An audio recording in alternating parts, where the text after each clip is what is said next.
Olá, você ligado no Notícias Agrícolas, eu sou o Guilherme Dorigatti, nós damos sequência à nossa programação, dessa vez para falar sobre o mercado do milho. Vamos analisar o que tem pressionado as cotações no mercado brasileiro nessa semana que vai se encerrando com grandes desvalorizações para os preços do milho aqui no mercado nacional. Quem vai conversar com a gente sobre esse assunto, ajudar a gente a entender um pouquinho melhor esse cenário, é o Roberto Carlos Rafael, ele que é da Germinar Corretora, já está aqui conosco por vídeo. Então seja muito bem-vindo, Roberto, é sempre um prazer tê-lo aqui no Notícias Agrícolas. Boa tarde, Guilherme. Sempre um prazer estar com você, com os ouvintes do Notícias Agrícolas, com todo o grupo aí do Notícias Agrícolas.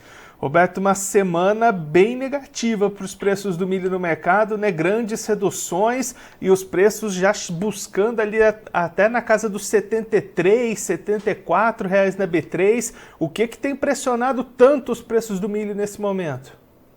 Então, né, Guilherme, na verdade, um primeiro momento que nós tivemos ao começo do ano aí, foi muita pressão de que nós tínhamos mais milho do que todo mundo esperava, né? Aliado a uma grande safra de soja que estava por vir, uma super safra, uma comercialização atrasada, e aí o que impactou foi uma questão de espaço. Eu diria que até uns dias atrás ainda poderíamos ter alguns produtores com problema de espaço, né? Mas eu acho que o que está impactando mais agora é, inclusive, a questão do câmbio, né? Porque o câmbio veio aí dos seus 5,20, nós estamos falando aí em 4,93 agora, né? Então o câmbio tem ajudado. E também a gente percebe um movimento também de preocupação com a safrinha que vem por aí, né? Nós vamos ter uma super safrinha, que é algo também que a gente estava esperando, e algumas preocupações aí também com o espaço, que a gente não pode... nós estamos praticamente aqui há 50, 60 dias para o início da colheita da safrinha, né? Assim, finalzinho de maio para junho, lógico que é pouca coisa, mas já começa a ter alguns movimentos, somente nas áreas que foram plantadas mais cedo, né? Então, essa preocupação, onde a gente tem milho ainda de safra antiga, mais a safrinha, e eu diria que ainda mais, talvez o mais forte nesse momento, é a própria pressão da safra de verão. Uma safra de verão que provavelmente tem encontrado dificuldades também para seu armazenamento, porque os armazéns hoje estão muito cheios com soja, né? Então a entrada da safra de verão, que hoje, nesse momento, nós estamos no rush dela, alguma coisa ao redor aí de 60% colhida a nível de Brasil, é um fator determinante também para esse momento e jogando os preços para baixo. Aliado a isso, a gente tem também uma atividade econômica também um pouco mais baixa, né? Então os consumos estão menores, né? Mas eu diria que o maior impacto agora é a safra de verão e preocupação com a safra. E aí, Roberto, a gente fala, né, dessa segunda safra com expectativas altas de produção. Essa era a expectativa inicial, mas depois teve algumas dúvidas sobre essa safrinha, atraso no plantio, e aí muitas vezes o produtor se questiona também. Então, tem essa previsão de super safra, mas aqui na minha região atrasou muito o plantio, ficou fora da janela. Como é que isso impacta nas previsões? Esse atraso vai ser significativamente importante para tirar a produção ou mesmo com esse atraso a produção vai ser muito grande? Eu acho que nós tivemos esse ingrediente aí, né, que realmente temos algumas regiões que nunca trabalharam com tanto atraso na safrinha, mas o pessoal está plantando, né? Preços ainda convidativos que estavam, agora está dando uma certa ajustada, né, em função do que nós explicamos agora há pouco, né? Mas a safrinha também, na nossa opinião, que a gente vinha trabalhando aí falando, a gente escutou falar de safrinha, começou com 95, safra de verão e segunda safra, vamos falar, e terceira safra, que é a tal da Cialba, tá? Entre 95 a 105 milhões foram os números que a gente já viu já no mercado, né? Eu acho que vai se consolidando com uma safrinha ao redor de 100 milhões. E o que a gente, na verdade, também na entrevista anterior a gente colocava que, independente de algum problema que tenha na safrinha brasileira, né, então vamos dizer que a gente tem um problema de quebra de produtividade por algum motivo, geada, ou porque assim, não se desenvolveu bem, o clima não foi adequado. A gente hoje está falando em ter uma expectativa de sobra para o mercado internacional de exportarmos 50 milhões de toneladas. Ou já ouvi falar até números um pouco maiores. O que vai ser exportado vai depender do que realmente nós vamos produzir de safrinha. Porque é um excedente. Então, o que eu diria, Guilherme, se o excedente não for 50, for só 30, a gente perder 20 milhões de toneladas de safrinha, que já seria um número grande, né? Não muda nada. Não muda nada. porque o excedente tem que ser tirado do país. Infelizmente, essa é uma questão que a gente vinha alertando e falando, tentando o pessoal fazer os movimentos antecipados, né?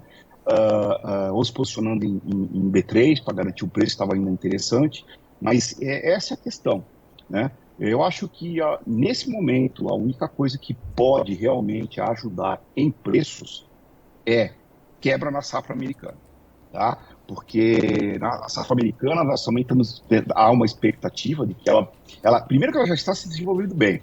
A gente falou também na outra entrevista sobre a questão do clima. O clima ia ser um sistema neutro, né? Tanto da nossa safrinha como o desenvolvimento de todo o hemisfério norte, né? Então tenderia a ser uma safra sem grandes preocupações. Não quer dizer que não possa ter ainda, tá? Então, se nós tivermos uma safra boa, nós estamos falando do milho, que hoje nós tratamos que nos Estados Unidos, os estoques de passagem lá nos Estados Unidos, eles são, no último relatório do USA, estamos falando em 35 dias, com uma safra cheia, normal nos Estados Unidos, esse estoque de passagem vai passar a ser de mais de 50 dias, tá? Então, a única coisa que pode melhorar preço seria isso, porque senão, se tiver uma quebra, né, para o produtor, lá na safra americana, mas se a safra vier cheia, e a gente tiver também uma safra de soja, tem que tomar um cuidado também, que eu acho que a soja pode segurar o milho um pouco, a queda do milho, tá? Mas eu também acredito, os números do USDA falam em números área igual em relação ao passado, eu acredito que nós vamos ter uma área maior de soja, a área maior de milho, se fala em quase 3%, né, com produtividades melhores. Então, se nós tivermos uma safra boa nos Estados Unidos de soja e milho, nós vamos ver os preços de Chicago caírem fortes. Então, nós não estamos tendo ainda, por enquanto, felizmente, Chicago tem ficado num patamar ainda alto, né? Porque passa por um momento de transição, de estoques de passagem baixos, principalmente na soja, né?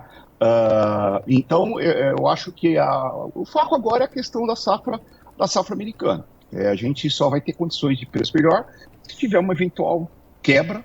Aí um outro detalhe também seria alguma coisa com o dólar, né? O dólar está aí caminhando para baixo de 5, né? Então, a não ser que a gente tenha algum problema aí, novamente político, de ordem fiscal, tal, podemos ter uma pressão do dólar. O dólar, a princípio, né? A gente tem aí uma pressão que tem caído esses dias, principalmente porque a nossa taxa de juros real é muito alta. Ainda existe um atrativo muito grande para o capital estrangeiro aportar aqui, fazer um carry e se investir em renda fixa, né? A partir do momento que cai essa taxa de juros, talvez o câmbio comece depois a se estabilizar. Mas, por outro lado, também estamos vendo que há a possibilidade de as taxas de juros americanas, pelo menos estabilizarem a sua alta, pelo menos nos últimos números que nós tivemos aí, está mostrando isso, né?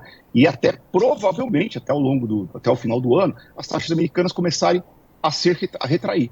Isso, ela retraindo, também vai ajudar a vir mais dólar para cá. Então, ali vai ser um balanço entre o que vai cair a nossa taxa de juros e a taxa de juros americana. Então, a chance de ficar um dólar por esse patamar, nesse momento, está grande. Então, só se tiver realmente algum problema fiscal e político, que teria um pouco essa possibilidade do dólar subir. Teria um outro fator, né?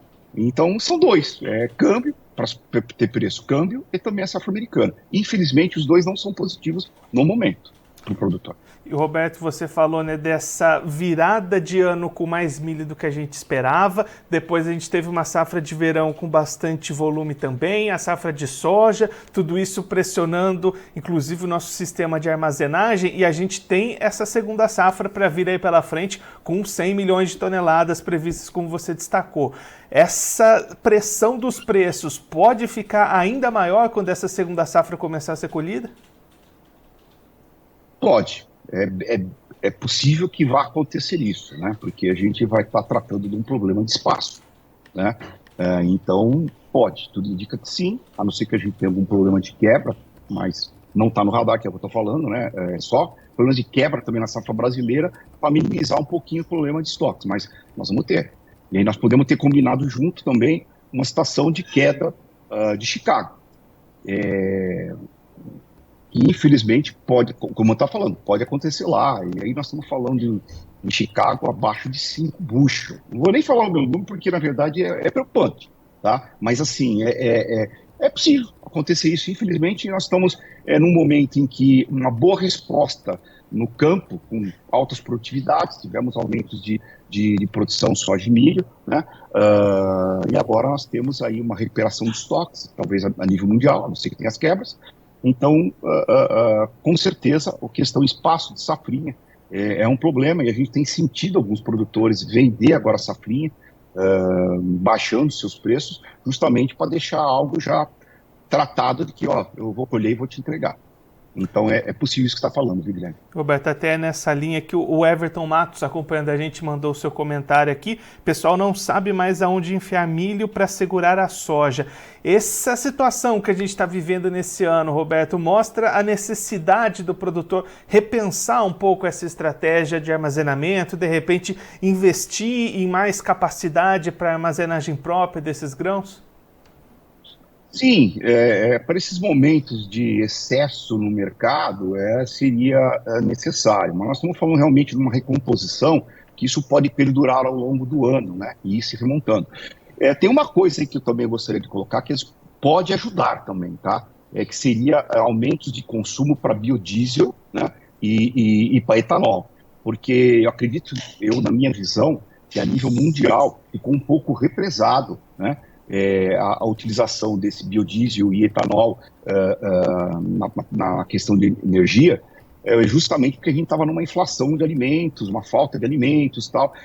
Com agora essa situação, se nós tivermos realmente, se confirmar uma recuperação de safra mundiais, e eu quero citar isso quando tivermos liquidado a safra americana, já foi concluída, já foi colhida, temos isso, eu acho que talvez os países que estiverem represando, talvez vão querer aproveitar, porque provavelmente teremos queda nos preços, tanto de soja como de milho, e aí talvez tenha um consumo maior. Eu não sei dizer o quanto isso poderia vir, mas eu acho que isso pode acontecer se nós tivermos esse excedente de estoques mundiais. Mas essa questão de estoques é extremamente importante. Realmente acho que o produtor puder investir, eu acho que vale a pena para ele, às vezes, tentar, não, em momentos que você tem, às vezes, uma falta de espaço, milho sendo colocado, produto sendo colocado fora do armazém, você não tem que entregar o produto a qualquer preço. Então é extremamente importante. Como eu também acho que para a indústria também vai ser importante também aumentar a capacidade de armazenamento, porque nós estamos no início em que a China está começando a se posicionar também no nosso país. A gente espera aí algo ao redor de 4 milhões a 6 milhões de toneladas que vai ser exportado para a China nesse ano, porque o programa deles é algo ao redor de 18, né? Milhões de toneladas de importação. Mas eu acho que vai ser importante, porque eu acho que a demanda mundial vai continuar crescendo, principalmente nessa questão energética aí, se houver excedentes. Roberto, só para a gente encerrar, olhando um pouquinho para o mercado nesse momento, a gente está falando, né, de todo esse cenário de baixa, dos preços caindo, mas nesse exato momento, tanto o B3 quanto o Chicago estão subindo. O que está impulsionando esses preços nesse momento, na sua visão? Na minha visão, hoje, a Chicago está subindo aí nas telas mais curtas 12 pontos, para frente algo ao redor de 6, né? Você vê que nas telas da safra nova está um pouco menos. Muito impactado principalmente pela questão da exportação que tivemos hoje para a China, algo ao redor de 350 mil toneladas que foram relatados, além também de uma alta no mercado de milho, de trigo a nível mundial. Eu acho que são os dois fatores que estão pressionando hoje, tá? Chicago. Mas a questão de Chicago, eu ainda vejo que, ok, ótimo, está tendo uma boa demanda da China, mas ainda o programa de exportação em Chicago está atrasado, tá? Então isso pode ser algo momentâneo, talvez do pregão de hoje, né? Porque a não ser que dê uma continuidade e apareça mais volumes da China do que todo mundo está esperando, que isso pode acontecer também. A China fala que tem 200 milhões de toneladas de estoque de passagem, mas para mim é aquela caixinha de surpresa, e para mim esse número não procede, né? Tanto que no final do ano passado eles correram, na verdade, para conseguir o protocolo aí de sanidade e tal, para liberação de milho brasileiro, né? Para importação deles. Então, isso que está acontecendo hoje um pouco, a gente vê B3 também uma certa correção, o dólar também estava em alta até agora há pouco, agora está cedendo um pouquinho, mas é muito mais porque também o B3 caiu muito, né?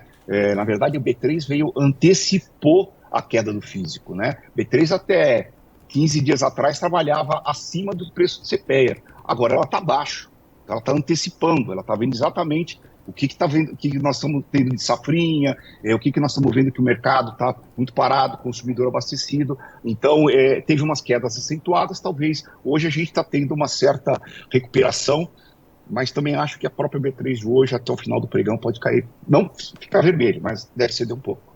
Roberto, muito obrigado pela sua participação, por ajudar a gente a entender todo esse cenário do mercado do milho. Se você quiser deixar mais algum recado, destacar mais algum ponto, é só ficar à vontade.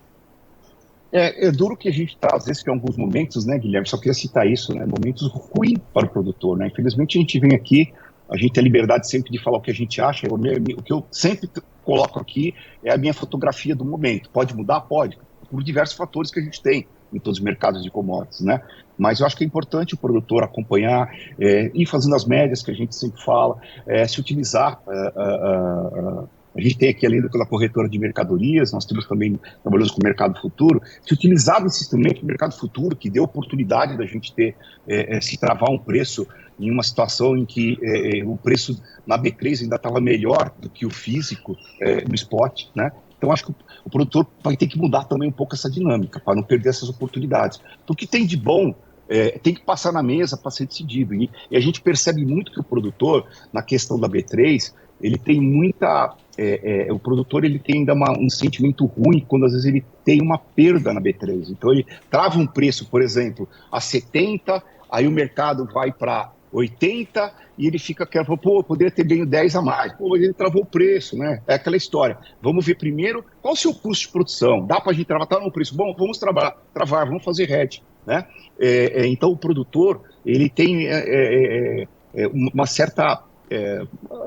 preocupação que às vezes acontece com o B3 e às vezes a perda dele é maior até no físico, porque ele deixou de ter uma posição que passou na mesa, seja no mercado a termo, seja no mercado de B3, ele deixou de ter essa posição e parece que sente menos. Então, realmente é algo também que o produtor já está mudando. A gente tem um mercado de B3 de milho crescendo ao longo do tempo e eu acho que isso vai melhorar e é preciso que os produtores estejam atentos a isso também. Roberto, mais uma vez, muito obrigado. A gente deixa aqui o convite para você voltar mais vezes, sempre contribuir conosco e com todos os produtores do Brasil. Um abraço, até a próxima. Um abraço, muito obrigado e um abraço a todos do Notícias Agrícolas. O Roberto Carlos Rafael, ele que é da Geminar Corretora, conversou com a gente para mostrar o que tem influenciado os preços do milho neste momento, momento de grandes quedas nas cotações do milho aqui no mercado brasileiro. Aí o Roberto destacando uma linha do tempo de fatores que pressionam os preços do milho. Começando na virada de 2022 para 2023, com mais milho nos estoques brasileiros do que aquilo que era esperado, depois uma safra de verão com bons níveis de produção, uma safra de soja também muito robusta, dificuldades de armazenamento, falta de espaço e aí uma segunda safra que vem se desenvolvendo muito bem até este momento, mesmo com alguns atrasos registrados no plantio, expectativas altas de produção ao redor das 100 milhões de toneladas somente para essa segunda safra, e aí tudo isso pressionando muito os preços do milho neste momento e tendem a manter essa pressão ao longo de 2023, inclusive com possibilidades de pressionar ainda mais quando essa segunda safra começar a ser colhida e também se a safra dos Estados Unidos, que está sendo plantada neste momento, manter essas previsões de bons rendimentos lá no país norte-americano. O Roberto destacando inclusive a safra dos Estados Unidos como o principal fator que poderia mudar esse cenário. Caso aconteça algum problema climático, problema com o desenvolvimento da safra dos Estados Unidos, aí a gente pode ver novamente o movimento de recuperação desses preços, mas no cenário de hoje, com as tendências que estão postas sobre a mesa, o cenário é de bastante pressão, tanto aqui no Brasil quanto nos Estados Unidos, e a possibilidade de, por exemplo, a Bolsa de Chicago passar a trabalhar ao redor dos $5 o bushel, caso essas boas expectativas para a safra dos Estados Unidos se confirmem, um cenário bastante difícil para os preços do milho, na visão do Roberto Carlos Rafael, da Geminar Corretora. Agora, antes da gente encerrar, vamos passar pelas bolsas para verificar como é que estão as cotações do milho neste momento. Começando pela Bolsa de Chicago CBOT, cotações em alta, como o Roberto Carlos Rafael destacou para a gente, em função de novas compras da China do milho norte-americano, impulsionando esses preços para cima nessa sexta-feira. Contrato maio 23 valendo $6,64 o bushel, alta de 12,50 pontos. Julho 23 valendo $6,34 o bushel, alta de 8,50 pontos. Setembro 23 valendo $5,67 o bushel, alta de 6,25 pontos. E o dezembro 23 valendo $5,59 o bushel, alta de 5,75 pontos. Agora a Bolsa Brasileira B3, cotações também em alta, como o Roberto destacou. B3 recuou muito nessa semana, essa sexta-feira, um momento de correções nesses preços, correções técnicas para os preços do milho na Bolsa Brasileira. Contrato maio 23 valendo R$ 73,91 a saca, alta de 1,08%.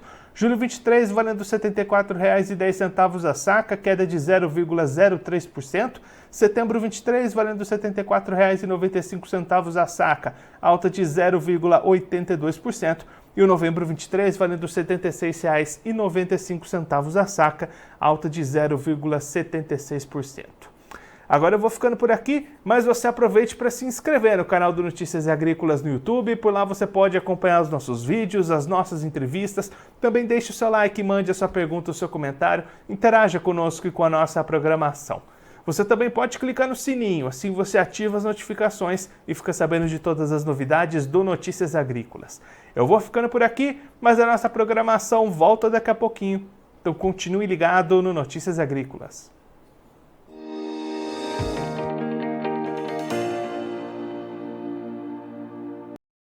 Participe das nossas mídias sociais, no Facebook, Notícias Agrícolas, no Instagram, @Notícias Agrícolas e em nosso Twitter, @Noteagri. E para assistir todos os vídeos, se inscreva no YouTube, na Twitch, no Notícias Agrícolas Oficial.